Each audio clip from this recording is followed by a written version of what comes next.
sampai duri yang menusuk tapak kaki, sesungguhnya itu adalah cara Allah ingin menghapuskan dosa-dosa. Ada orang-orang yang silap, salah dan berdosa, lalu Allah sayang kepadanya. Innallaha idza ahabba qauman ibtalahum. Kalau Allah sayang kepada kaum itu, Allah uji dia dengan penyakit, lalu Allah bersihkan dia hatta yamshi 'alal ardi makanan alaihi khati'ah, sampai dia berjalan di atas muka bumi tidak lagi ada dosanya walaupun sebesar debu, bersih sebersih-bersihnya. Tapi terkadang pandangan manusia berbeda dengan pandangan Allah Subhanahu wa ta'ala. Allah menguji manusia membuat derajatnya naik. Allah menguji manusia membuat dosanya hilang. Allah menguji manusia membuat dia sabar, dan ketika dia sabar Allah berikan balasan. Innama yuwaffas sabiruna ajrahum bighairi hisab. Balasannya tidak dapat dihitung oleh manusia. Tapi kemudian manusia memandang inilah orang yang terlaknat karena sering sakit, inilah orang yang terlaknat karena selalu banyak kesulitan, kesusahan dalam hidupnya. Padahal orang yang terlaknat adalah orang yang ketika diberikan nikmat, manusia menyangka itu nikmat, padahal itu hanyalah azab yang tertunda. Apa kata Allah Subhanahu wa ta'ala? Sanastadrijuhum, kami berikan mereka istidraj min haitsu la ya'lamun, tanpa mereka sadari mereka sedang dipermainkan Allah Subhanahu wa ta'ala. Orang menyangka mereka adalah orang-orang yang diberi nikmat, padahal sesungguhnya dia sedang dipermainkan dengan azab tapi berbaju nikmat. Nabi menjelaskan ayat ini, innallaha la yumli lizalim. Allah Subhanahu wa ta'ala mengulur orang-orang yang zalim, yang aniaya. Diulur umurnya panjang, diulur rezekinya banyak, diulur keluarga anaknya sehat, lengkap, sempurna, tapi justru itu menjauhkan dia dari Allah Subhanahu wa ta'ala. Ada manusia ini perbuatannya jauh dari Allah, tapi istrinya dekat kepada Allah. Ada manusia ini keluarganya jauh dari Allah, tapi pekerjaannya dekat kepada Allah. Laknat adalah ketika tiga-tiga yang ada dalam diri manusia semuanya jauh dari Allah Subhanahu wa ta'ala. Tabbat syada Abi Lahab wa tabb. Abu Lahab dilaknat Allah. Apa yang pertama jauh dari Allah Subhanahu wa ta'ala? Ma aghna anhu maluhu. Hartanya yang banyak justru membuat dia semakin jauh dari Allah. Wa ma kasab. Usahanya, pekerjaannya, perbuatannya, aktivitasnya juga membuatnya jauh dari Allah. Wa mra'atuhu hammalatal hatab. Perempuan yang mendampingi dirinya juga membuat dia semakin jauh dari Allah Subhanahu wa ta'ala. Jangan sampai kita salah pandang. Karena salah berfikir, maka kita akan salah melihat, salah berbicara. Akhirnya kita akan su'uzzan kepada Allah Subhanahu wa ta'ala. Di mana keadilan Allah? Mengapa orang yang tidak berbuat pahala, tidak pernah berbuat sedekah, tidak pernah melaksanakan salat, badannya sehat, umurnya panjang, rezekinya melimpah? Di mana keadilan Allah? Salah faham, salah fikir, salah pandang, salah bicara. Padahal sesungguhnya Allah Subhanahu wa ta'ala sedang berbuat seadil-adilnya. Ada orang-orang yang salah, diberikan Allah ujian sakit, lalu kemudian hapus dosanya, bersih dia menghadap Allah. Tapi ada orang-orang yang salah, karena dia tahu perbuatan itu salah, dia teruskan dalam kesalahannya. Mereka tidak kafir, mereka disebut dengan fasik. Yudhillu bihi katsira. Banyak orang yang disesatkan Allah. Wa yahdi bihi katsira. Banyak orang yang diberi hidayah oleh Allah. Siapa itu orang yang disesatkan Allah? Wa ma yudhillu bihi illa al-fasiqin. Yang disesatkan Allah adalah mereka yang fasik. Siapa itu orang fasik? Orang yang tahu bahwa perbuatan itu salah, dia lakukan kesalahan itu dengan penuh kesadaran.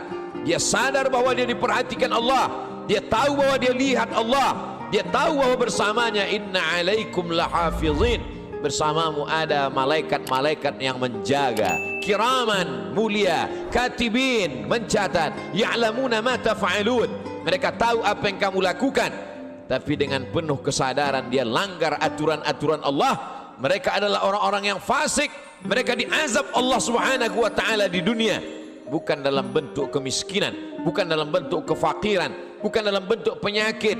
diazab dalam bentuk kenikmatan agar dia semakin jauh dari Allah Subhanahu wa taala. Innallaha la yumli lizalim. Allah Subhanahu wa taala mengulur orang-orang yang zalim itu, diulur umurnya, dipanjangkan umurnya, dilimpahkan rezekinya, disehatkan anak-anaknya supaya semakin jauh dari Allah Subhanahu wa taala. Hatta idza akhadhahu lam yuflithu, sehingga ketika Allah menjatuhkan azabnya ke neraka jahanam nanti, maka tidak ada lagi yang tersisa dari dirinya kecuali hanya layak menerima azab Allah Subhanahu wa taala. Innallaha la yazlimu mithqala dzarrah. Allah tidak pernah berbuat zalim aniaya walaupun sebesar biji sawi, sebesar ujung rambut, sebesar ujung tombak, sebesar mata kail pancing, sebesar butiran debu, sebesar tapak kaki semut yang hitam di atas batu yang hitam di tengah malam yang kelam. Tidak pernah Allah Subhanahu wa taala zalim dan aniaya. Lalu kenapa manusia itu masuk neraka? Karena perbuatannya sendiri, karena tindak tanduk dan tingkah lakunya. Karena Allah sudah memberikan dia ala fil jasadi mudghah. Ketahuilah di dalam jasadmu itu ada segumpal. Idza salahat salahal jasadu kulluh. Kalau yang dalam hati segumpal daging itu baik, maka baiklah seluruh jasadmu dari ujung rambut sampai ke ujung kaki. Wa idza fasadat, tapi kalau segumpal itu rusak, fasadal jasadu kulluh, maka rusaklah seluruhnya dari ujung kaki sampai ke ujung rambut. Ala wahyal qalb, sesungguhnya yang segumpal itu adalah hati. Wa nafsi wa ma sawwaha, demi jiwa manusia dan penciptaannya. Fa alhamaha fujuraha, Allah berikan jalan fujur, jahat, buruk, hitam, bengkok. Wa taqwaha, Allah berikan jalan yang lurus, baik, saleh. Maka kemudian tinggal manusia memilih. Manusia memilih. Qad aflaha man zakkaha, beruntunglah orang yang mensucikan hatinya, lalu dia memilih jalan yang diberikan Allah Subhanahu wa taala. Wa qad khaba man dassaha, rugi sia-sialah orang yang mengotori jiwanya, lalu dia mengotori dirinya, lalu kemudian dia kembali kepada Allah dengan pakaian dosa, lalu kemudian dia heran sendiri melihat dirinya di hadapan Allah. Ya Rabb, ma li hadzal kitab, mengapa buku catatan dosa amal perbuatan saya ini la yughadiru saghiratan, semua yang kecil-kecil, wala kabiratan, semua yang besar-besar, illa ahsaha, semua tercatat tertulis dalam buku yang nyata. Allah Subhanahu wa taala berkata padanya saat itu, Iqra, bacalah. Di dunia kita diperintahkan membaca Al-Quran bersama para kiai, guru, abaib, alim ulama, kita diperintahkan membaca kitab-kitab. Tapi saat itu kita diperintahkan Iqra kitabak, baca buku catatan amalmu. Kafa bi nafsika al-yawma 'alaika hasiba, cukuplah itu sebagai alat untuk menghitung segala perbuatanmu. Tapi saat itu apa daya, apa yang dapat dilakukan manusia? Penyesalan tak lagi bermakna. Saat itu dia hanya dapat mengutuk dirinya. Saat itu wasiqal ladzina taqaw rabbahum, orang-orang yang takut kepada Allah, maka dia akan digiring, dibawa ilal jannati zumara, masuk ke dalam surga berjamaah. Sampai di pintu surga, apa kata malaikat menyapa? Salamun, selamat kamu, tibtum, kamu sudah berbuat baik, fadkhuluha khalidin, masuklah kamu ke dalam surga khalidin, kekal selama-lamanya. Mendapatkan salam dari pejabat, mendapatkan salam dari orang kaya, betapa bangga, betapa terhormatnya. Ini bukan salam dari makhluk. Salamun qawlan min rabbir rahim, salam dari Allah Subhanahu wa taala. Jibril pernah menitipkan salam kepada Sayyidatuna Aisyah Ummul Mukminin. Betapa senangnya mendapatkan salam dari makhluk yang tak berdosa, malaikat. Tapi ini salam dari Allah Subhanahu wa taala. Salamun, salam, bersih, suci, tak ada noda dan dosa. Min rabbir rahim, dari Allah yang tak ada kotoran, subhanahu, maha suci, wa ta'ala, maha tinggi dari makhluk. Lalu siapa yang mendapatkan salam dari Allah itu? Yang mendapatkan salam dari Allah juga orang-orang yang hatinya salam. La yanfa'u malun, hari itu tak ada guna harta, wala banun, tak ada guna anak, illa man atallaha, kecuali orang-orang yang datang menghadap Allah biqalbin salim, dengan hati yang bersih, dengan hati yang suci. Tubuh manusia penuh dengan kotoran. Tubuhnya dari daging, dari darah, dari tulang, dari kuku dan bulu, hancur busuk menjadi nanah, nanah menjadi santapan cacing tanah, kotor, bau, hina, rendah. Tapi kemudian dia menjadi mulia karena hatinya yang bersih mengingat Allah subhanahu wa ta'ala. Aneh, ajaban, manusia itu memang makhluk yang benar-benar aneh, diciptakan dari sesuatu yang kotor, rendah, hina. Lalu kemudian setelah ditiupkan roh ke dalam jasadnya, faqa'u lahu sajidin, semua makhluk-makhluk malaikat bersujud kepadanya. Lalu kemudian Allah subhanahu wa ta'ala mengujinya. Setelah makhluk bersujud kepadanya, maka iblis menggodanya. Tergoda dia dengan segala yang apa dia lihat di dunia. Semua yang dia pandang menggoda, semua yang dia dengar juga menggoda hati kecilnya. Tapi ada orang-orang yang diberikan Allah subhanahu wa ta'ala istiqamah. Alladzina qalu rabbuna Allah, mereka berkata Rabbku Allah, summa istaqamu, setelah itu dia istiqamah, maka Allah berikan balasan, tatanazzalu alaihimul malaikah, turun kepada mereka malaikat. Apa kata malaikat? Berkata, alla takhafu, jangan kau takut, wala tahzanu, jangan kau sedih. Karena memang penyakit manusia hanya dua saja. Yang pertama takut, yang kedua sedih. Takut terhadap masa depan, sedih terhadap masa lalu, sedih terhadap masa yang sudah lampau.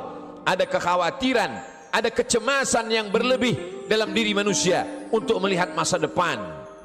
Cemas yang berlebih itulah yang membuat naik tensi darah.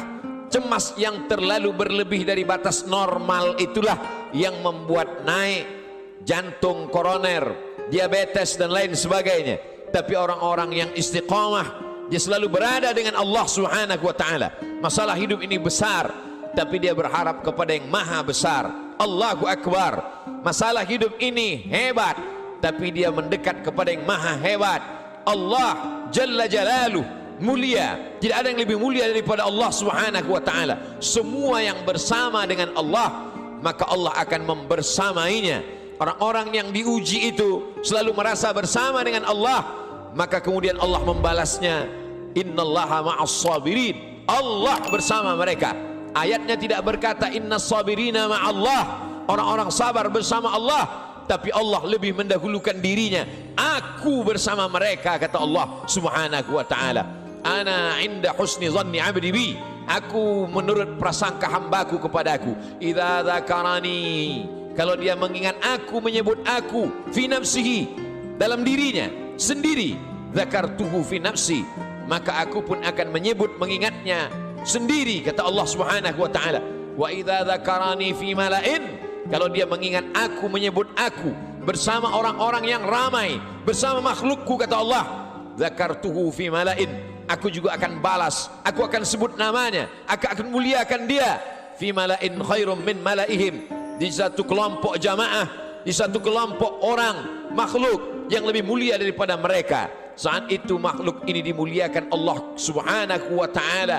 Majtama'a qaumun fi baitin min buyutillah, sekelompok orang berkumpul di rumah Allah, yatsluna kitab Allah, yang dia baca adalah firman ayat-ayat Allah, wa yatadarasunahu fima bainahum, dia kaji isinya dalam kajian tafsir, dalam kajian fikih, dalam kajian hadis, dalam kajian akhlak, dalam kajian usul fiqh. Nazalat alaihimus sakinah, turun ketenangan ke dalam hati mereka.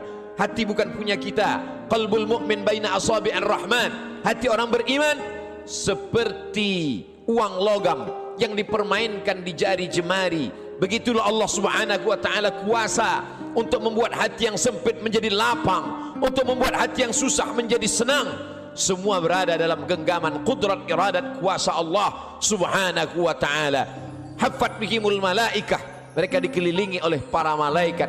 Wa dzakarahumullahu fi man indah, dan mereka dibanggakan Allah subhanahu wa ta'ala kepada para malaikat. Ketika Allah menciptakan manusia, apa kata malaikat? Ataj'alu fiha, untuk apa kau ciptakan mereka ya Allah? Ataj'alu fiha man yufsidu fiha wa yasfikud dima, mereka hanya akan berkelahi, berperang, menghancurkan negeri. Lalu apa kata Allah subhanahu wa ta'ala? Menjawab dengan kata-kata kalimat rahasia, inni a'lamu ma la ta'lamun, aku lebih tahu apa yang kamu tidak tahu. Kata-kata firman Allah terbukti karena dia maha benar. La yatihil batilu min baini yadayhi wala min khalfih, tidak ada kebatilan dari depan, belakang, atas, bawah, kanan dan kiri. Maka Allah tunjukkan ada sekelompok manusia yang ketika kata-kata orang lain kotor, nista, najis, yang keluar dari mulutnya adalah subhanallah, walhamdulillah, wala ilaha illallah, wallahu akbar. Ada sekelompok manusia ketika hati manusia mencaci maki, mengutuk Allah, mengutuk nasib, mengatakan tidak adil takdir Allah, tapi ada manusia yang ridha menerima ketetapan Allah subhanahu wa ta'ala. Orang-orang yang ridha, orang-orang yang istiqamah, maka Allah balas mereka, alla takhafu, tidak lagi ada rasa takut dalam hatinya, wala tahzanu, maka kosong hatinya dari sedih. Setelah hati itu hilang rasa takut dan rasa sedih, lalu kemudian ditanamkan Allah kebahagiaan dan kesenangan. Wa abshiru bil jannati allati kuntum tu'adun, berbahagialah kamu mendapatkan nikmat surga yang dijanjikan Allah subhanahu wa ta'ala. Ketika datang seorang sahabat bertanya kepada Rasulullah, "Ausini, berikan aku wasiat pesan yang singkat.